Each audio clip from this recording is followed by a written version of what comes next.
Welcome, data enthusiasts. We are Zuma, the recruitment agency focused 100% on data tech professionals in the Berlin region.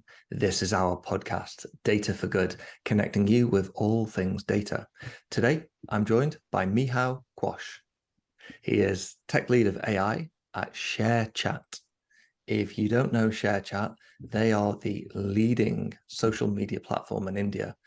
And they have a community of over 160 million monthly active users, all connecting, sharing opinions, sharing stories, and recording their lives online. Huge data set, as you can imagine. Michal, thanks for joining us. How are you today? I'm great, thank you. Thank you for having me. Very, very welcome. I'm looking forward to getting into this one. I understand we're to talk about a really important topic, not just in data, but socially speaking as well. And that is about using data to create a safer space in social media. Tell me, introduce this topic to me. Why are we talking about this topic? Yes, so as you can imagine, there are many people connected via internet. And this is not really a recent thing. It's a thing that happened many years ago, before even the Facebook or social media was shaped. So when, for example, the Google was in its infancy, we could have many internet forums, for example. And as the communication got digitalized, there happened to be many unwell things also digitalized happening to that communication. So if we go, let's say, 20 years back to the internet forums, we could imagine that there are people called moderators, and they guarded the order of the discussions happening on these forums. So there started to be any kind of malware or bots trying to spam these forums, for example.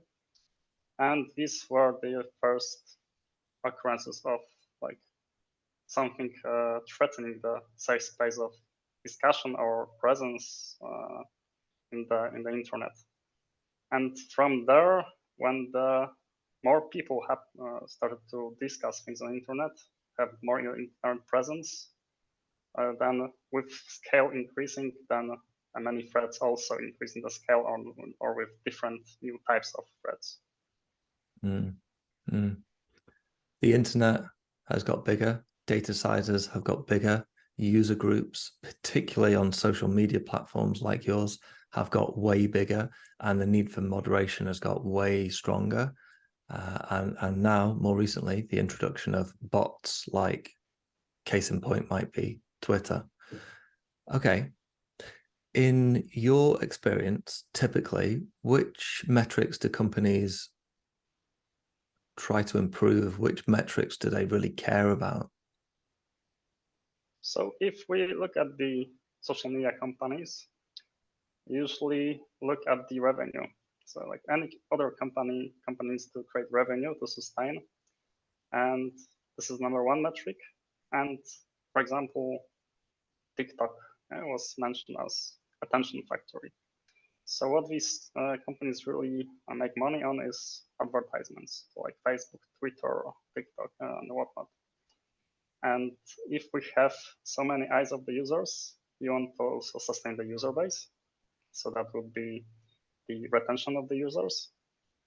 And if we have users dropping over time, that would be called churn.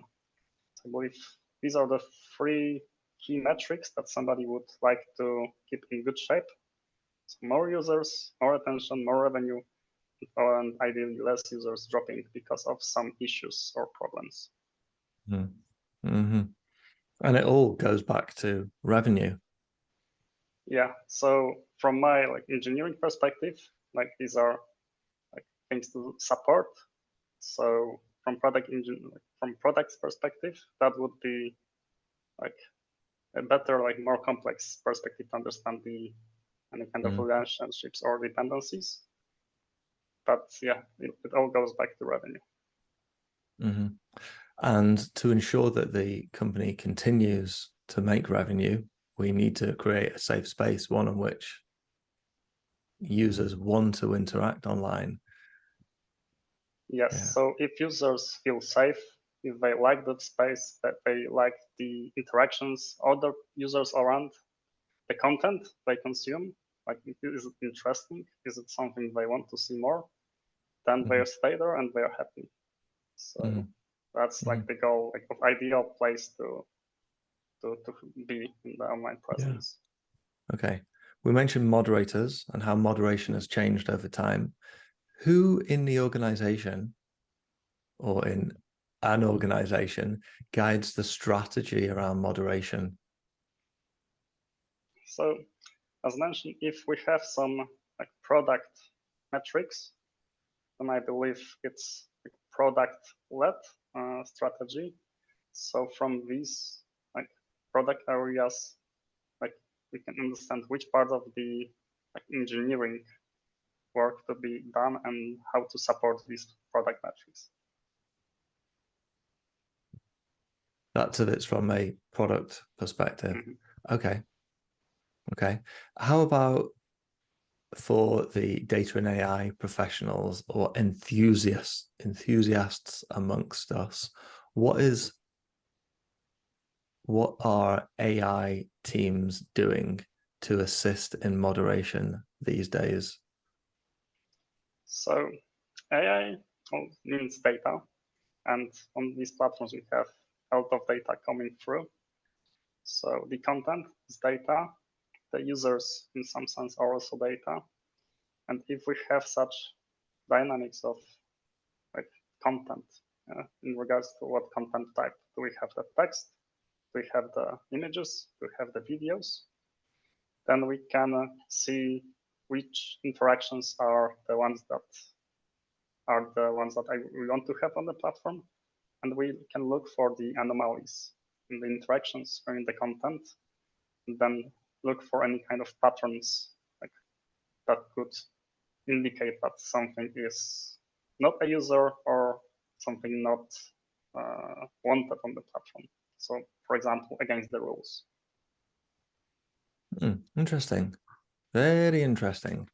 So I make the assumption that AI is the path forward, but how do companies conventionally, how do they monitor and how do they moderate data on platforms such as social media? So if we, again, like do a quick recap of what happened from the forums when we evolved in the way we communicate or the way we share. So if we start with a person, yeah? So we have a moderator. He can spot any kind of behavior against the rules of the community or against the platform. So at this point, somebody manually can flag what is good or what is bad, also like filter block users. If we look at the time span of such activity, we could gather a data set of the, for example, bad content or bad users that happened over time. And then, of course, on the platform, we have the content or users that stay. That could be the, let's say, positive flagged data coming through. And if we have such, if we create and curate such data set, then we can approach similar practices in a data-driven way. So let's say, for example, use the AI to do some heavy work and automate this kind of manual operations done by people. And this is what actually happens if we look at the Kaggle. The Kaggle, we have the hate speech data set that I believe was done in pretty similar way. But on Twitter, we had the scale that allowed for creating such data set and then later on like, trying and exercising such automation. Do you think Twitter are doing a good job? Or maybe I should open the question. Twitter's filtering and moderation, they have been criticized recently. Where could they potentially improve their moderation? Oh, well, it's again, so every user could have different opinion on that matter. what I could, in a big picture, reflect is some of the analysis and summaries by, for example, Scott Galloway, and he pointed how the ads dynamics change over time, how the business model of the Twitter itself works, and is it profitable, or what actions can be taken to be profitable. And recently we've seen after the acquisition by Elon Musk, what he did with his intent of bringing the profitability. So, and we could also see the reaction of users, or as well as a user, I could see there's a bit different way of interacting with the platform. So if it's so it's hard question to answer with just one single bullet. Yeah, I appreciate that, and thank you for trying anyway. If we draw it back down to data teams, then data teams within social media environments or social media platforms, how can they use data to better identify and address issues like hate speech or cyberbullying or other forms of online abuse? Yeah, so again, we know that we have data as a content, we have data as users or the actors within the platform.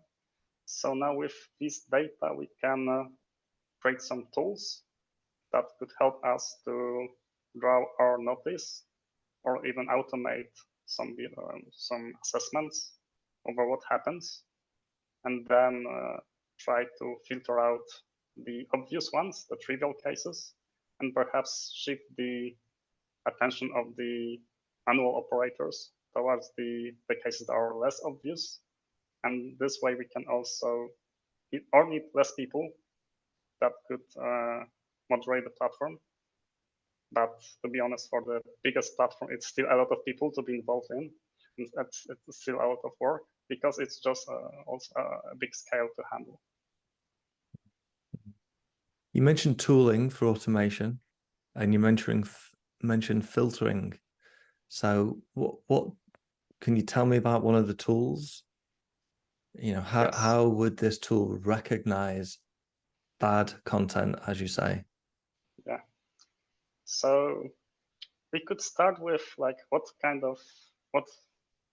types of, let's say, malicious behavior we could try to stop on the platform.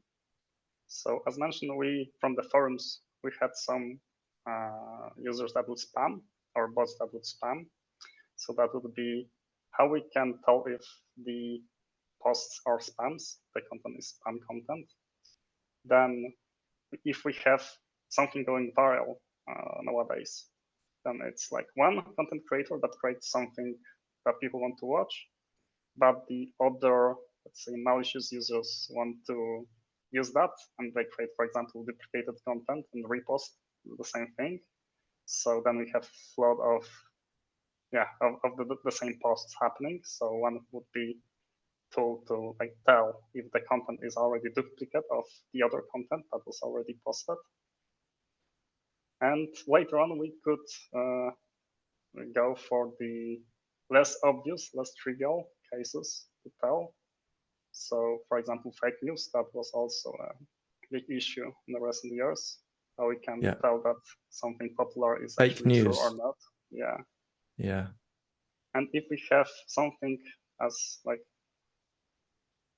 if we consider sentiment, we may also think if there is something that is, for example, overly bad or very hateful to the extent that it's reaching against the rules of the platform.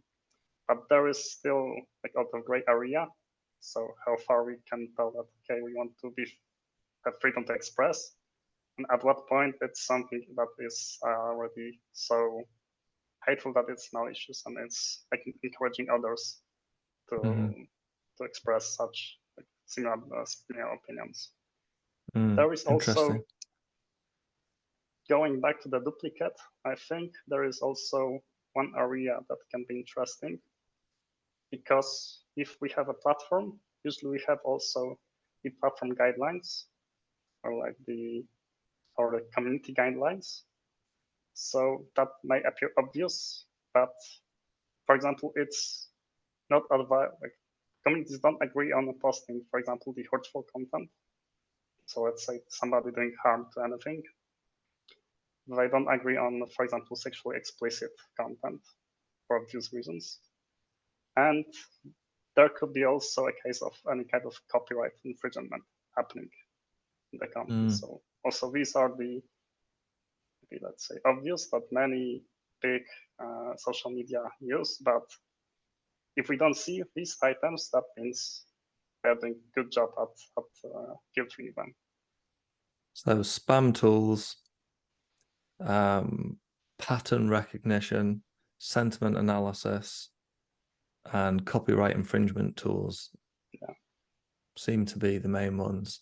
So in terms of filtering systems, how can analytics team members use a filtering system? I'm thinking now about the professional in the position as a a data team member.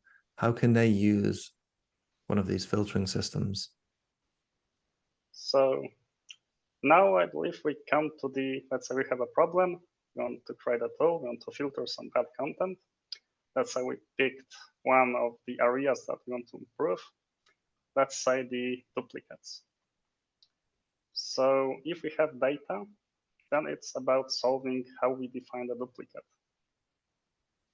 And then it depends also on the type of the content. So whether it's text, it's image, video, sound.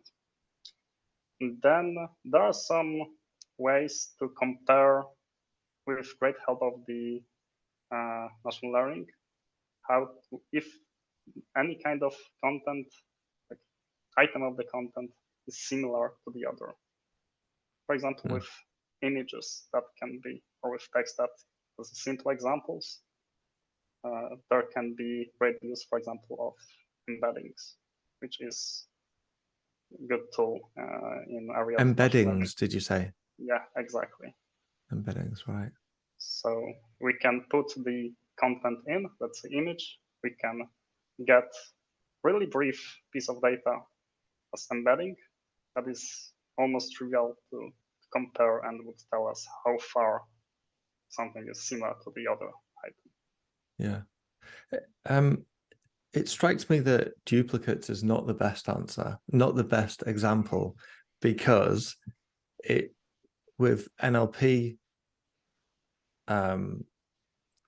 expertise, it would be easy to train an algo to define the duplicates. And it's the same perhaps with sexually explicit content. You can train an algo to recognize, body parts or, activity that is malicious. But how about... True. So I was going to say, how about hate speech? But then I guess that would be an NLP related topic too. True. So like one thing is that it's hard for machine is to judge something, I think. So one thing would be to, hey, how much similar it is to something else that we know that is bad or good, and tell us like what is is it very similar to that or not? The other problem for definition of problem for that would be also like just like categorize. Is it harmful or not for any kind of the category that we think of? So yeah, then we would have like in the Twitter data set a lot of big data set for the messages, and then just like true or false. Is it harmful? That's also very valid approach. Interesting. So yeah, I see it as possible that machine learning, NLP, image recognition, would that be computer vision? Yes, computer vision. But again, like I think it would get complicated pretty quickly if we were to detect specific objects. and it's usually like the race of arms. So usually community evolves in its behavior on or what they post. So if we introduce something to like that does a good job in guarding the content, then we pretty quickly can learn how to get away with going and posting something else that is not yet in the filter. So we're talking about what data and machine learning can do. What do you perceive to be the challenges and limitations of machine learning and AI? Sorry, let me put that in context. What do you perceive to be the challenges for AI and ML to create a safe space online? Yeah, so until let's say a year ago, I would say that that's an increasing scale. So we have a lot more, like the internet space gets more and more converged towards single places that we use as a social media. So it's not like we access hundreds of web pages and use them. It's more like we now access a lot less, and these are like more centralized place to be.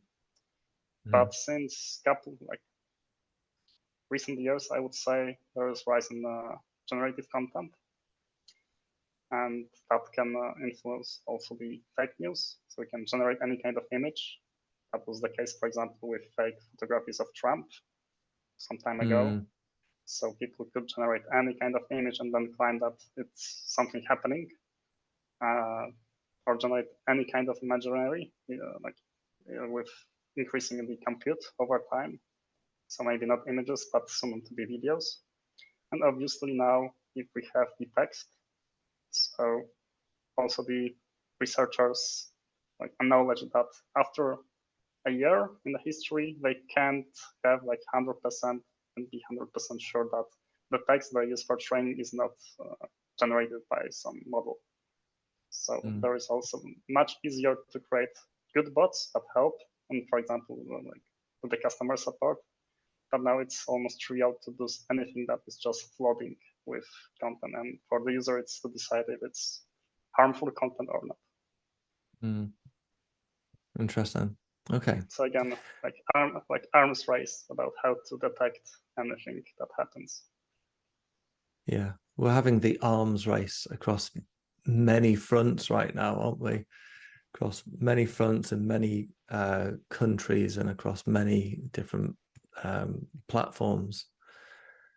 Okay, thinking more positively and thinking about data professionals in the data community, if they're interested in this whole domain of creating a safe space online and creating algorithms for positive outcomes, what can those data professionals be doing now to upskill themselves? What should they be studying? What should they be learning about? Yeah, so I believe it's good to have some tangible challenge with mind that has some positive social impact. And with this thing in mind, for example, this year I took part in a hackathon. So everybody can join. As mentioned on the Kaggle, there are some good data sets with some solutions that can be just taken as an example of how to solve something. And with that could be a good base to see if there is any project or such competition where there is something good that we can do with data, and also like there are some examples about data sets. So anybody can start from scratch, just like try something small and then see how far following any kind of more advanced solutions they can like try to, if they can do something similar, and at some point probably try to customize one or the couple of steps to see if that works even better than what has been shared online. Interesting. If folks want to learn and know more about this from you directly, how can they reach you? What's the best point of communication? So feel free to reach me out. I'm on LinkedIn, I'm on Twitter. So I think these places can be good for private message or for any kind of discussion. Okay, super. And ShareChat, do your team have any plans of adding any senior or junior AI team members in the coming 6 months that people should keep a lookout for? Then anybody should keep an eye on the careers page, because I believe there are also some open roles for senior engineers in Europe. Hey, very good. That will be exciting for somebody to see and hopefully to join your team as well. Okay, cool. Michal, thank you very much for your input and thanks very much for your insights today. Really enjoyed learning and taking notes throughout. And yeah, for all our listeners, like I said, like Michal said, just reach out to one of us and pose those questions. Thank you, Raj, Thanks, for having Michal. me and for your time.